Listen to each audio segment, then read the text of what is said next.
అనన్య స్కూల్లో చదువుకుంటుంది. తాను చాలా సింపుల్ అమ్మాయి. బయటికి చూస్తే చాలా ప్రశాంతంగా ఉంటుంది.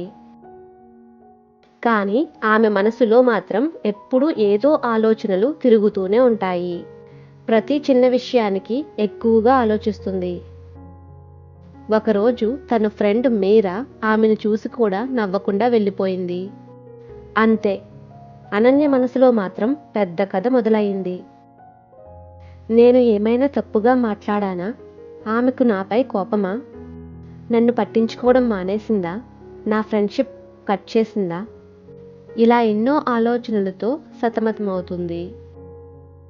అసలు అది చిన్న విషయమే, కానీ ఆమె దాన్ని పెద్ద సమస్యగా ఊహించుకుంటుంది.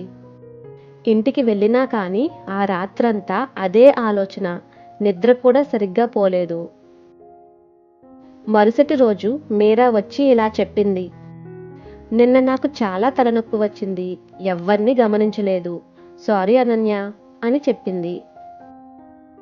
అంతే, ఏమీ లేదు, ఎలాంటి కోపం లేదు, ఎలాంటి సమస్య లేదు. అన్నీ అనన్య మనసే సృష్టించింది. అనన్యకి అప్పుడు అర్థమైంది, మనమే మనసులో కథలు రాసుకుంటే అవే మనల్ని భయపడతాయి అని. అనన్యకు కొంచెం నవ్వొచ్చింది, కానీ చాలా ఉపశమనం కూడా కలిగింది.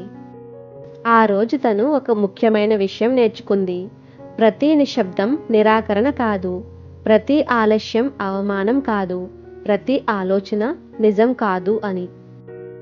ఆ తర్వాత తన మనసు కథలు సృష్టించడం మొదలుపెట్టినప్పుడల్లా తనను తాను ఒక ప్రశ్న అడిగేది. ఇది నిజమా, లేక నా భయమా అని.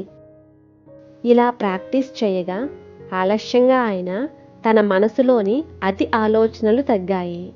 తన హృదయం ప్రశాంతంగా మారింది. ఎక్కువగా ఆలోచించడం వల్ల అసలు లేని సమస్యలు పెద్దవిగా కనిపిస్తాయి. మన ఆలోచనలన్నీ నిజం కావు,